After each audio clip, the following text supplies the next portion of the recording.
How exposed are you to the critics personally? Are you very upset if you get a bad review, or can you shrug it off? It's a very weird thing. I'm more upset by good reviews, as Why? my friends will tell you. I can't tell you why.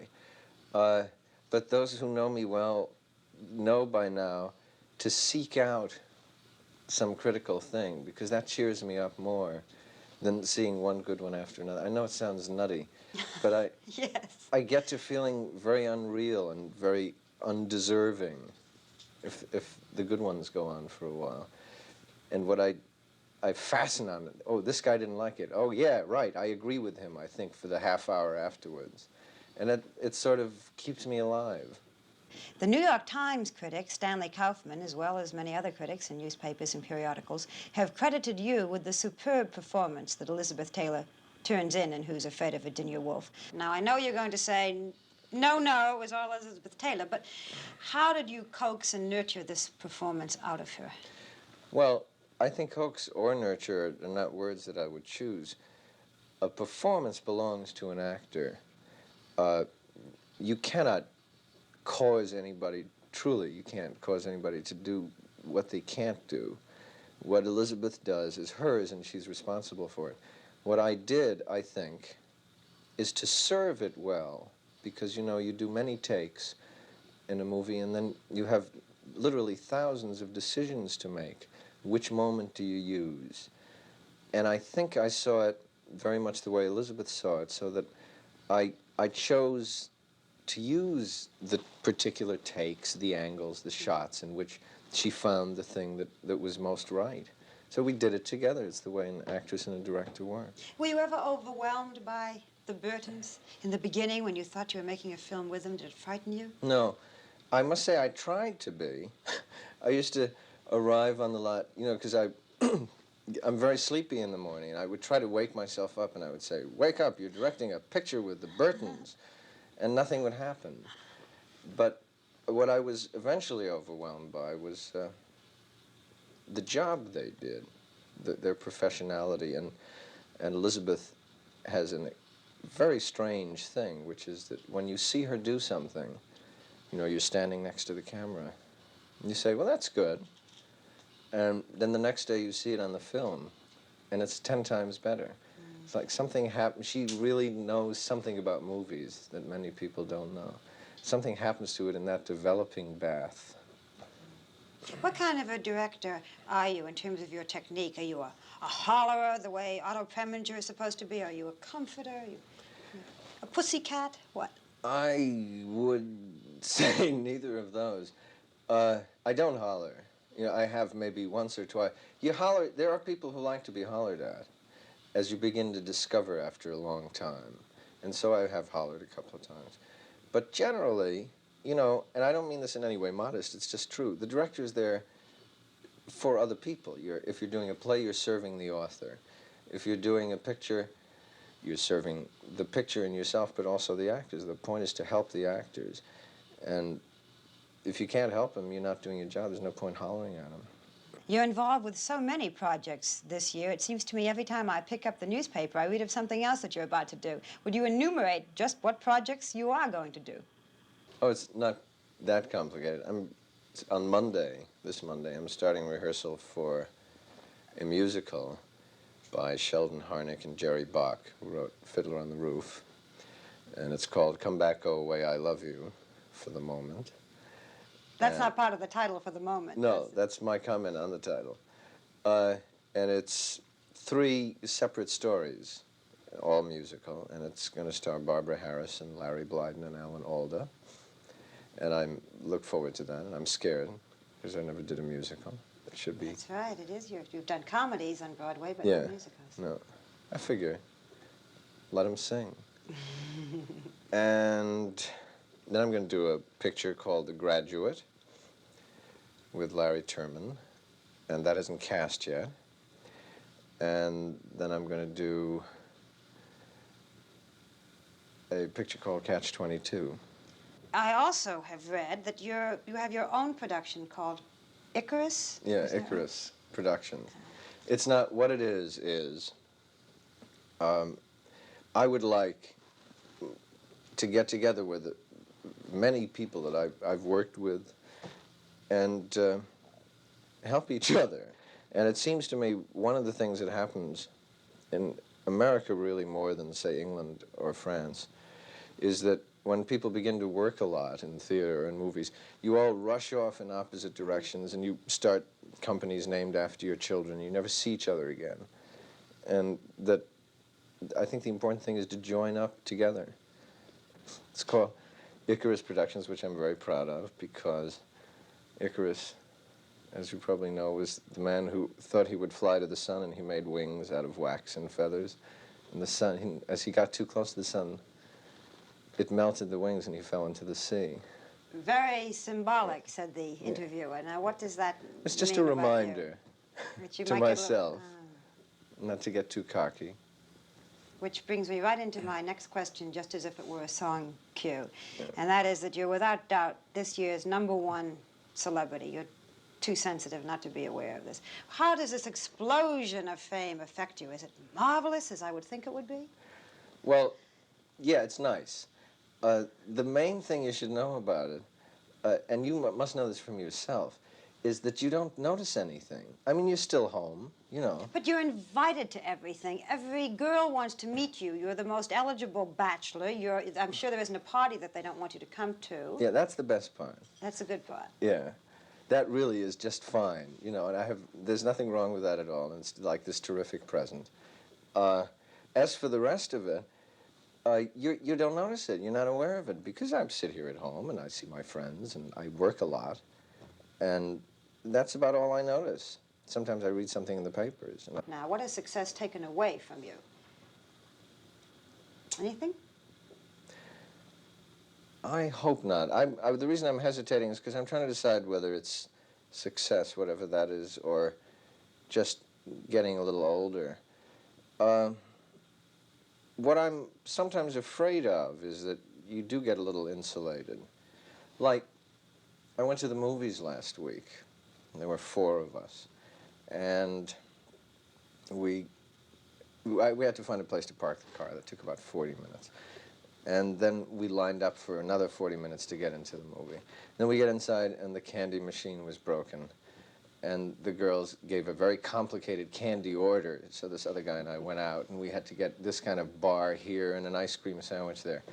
Then we got back into the movie, and it was 106 degrees, and the air conditioning had broken down. And so we wanted to get our money back, which we did. It took another half hour. We had to sign something. And then we went all the way across town. I won't bore you much longer. There's a point to this. And went to the same movie in another theater. And the evening, which was going to the movies, cost $12.50 for 4 of us. Now, we can afford it. But I started to think, you know, that I'm fairly insulated, you know. I usually get driven somewhere, or I'm going to somebody's house. You could have called up and gotten those tickets free and gotten the best seat if you'd wanted to, right, too, well, my point is exactly that it was sort of fun, really, you know, and if you get too removed from just living, like going to the movies is not supposed to be too hard, and I got a little worried about myself because I thought, boy, I'm exhausted, wow. You know, I'm not going out again for a while. That was really rough, going to the movies like that. And you don't want to get too insulated and get too easy on yourself. I think that's the only soft. That's the only danger. You've been doing very well financially for many years now with Elaine May, when the 2 of you used to do your improvisations together. But in recent years, I'm sure you've made lots and lots of beautiful money. How do you indulge yourself? Everything. I spend my money. I'm not sure on what. I don't think about it too much, really, you know. I buy things I like for myself and for other people, and I go places I like to go, and then I forget about it. You're not a car bug or a... Yeah, I'm everything now and then. I was a car bug for a while, and I got great cars that I wanted. And then I came back to New York, and I can't really use a car in New York, so I sold the car to buy a painting, and like that. That's not bad. Yeah. We keep talking about Elaine May, and you can't talk about Mike Nichols, really, without talking about Elaine May and the wonderful improvisation team of Elaine May and Mike Nichols. Do you think you'll ever go back to being a performer again? No, I don't think so, except that I really do get a kick out of working with Elaine and what we do together. So we might do that now and then just because we enjoy it. Other than that, no. I'm much happier this way. No, I'm not a good performer in that way. You know, like even when Elaine and I used to be on the Jack Paar show, we would just sit there, boring, because we're not good at being on. And then you start to tell an anecdote because you've planned it, because they said, yeah, tell that anecdote about the time you got your foot caught in the subway door, or whatever it is. And that you're in the middle of it and you're so bored with it yourself. You have to be a performer, which I'm really not. In the early days, when you were working as an actor, did you think in the back of your mind, really what I'd like to do is to direct? Oh, no. No.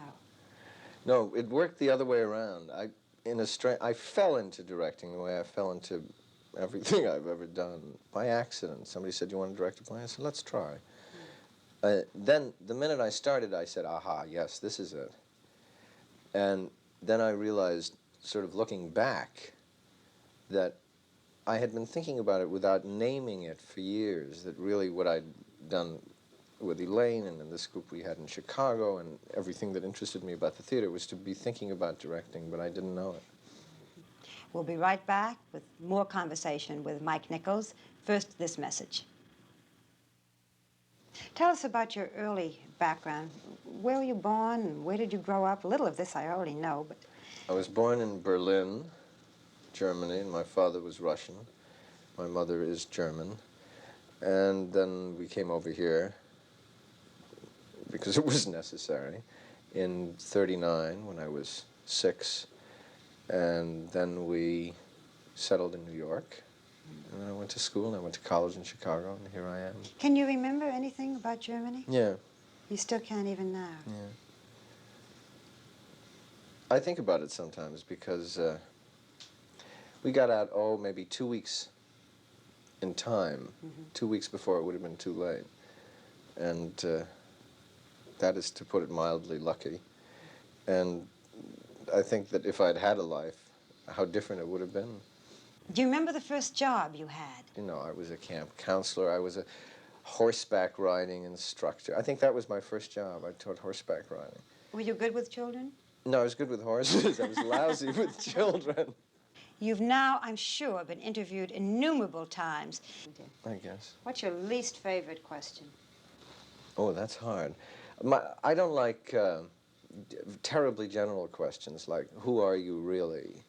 You know, those are very hard to answer. Is there anything you wish an interviewer would ask you which he never has? And if so, tell me. I'll ask it right now. You ask great questions. I'm very happy with your questions. I'll trust you. All right. Now that you have, quote, everything, what frightens you, if anything?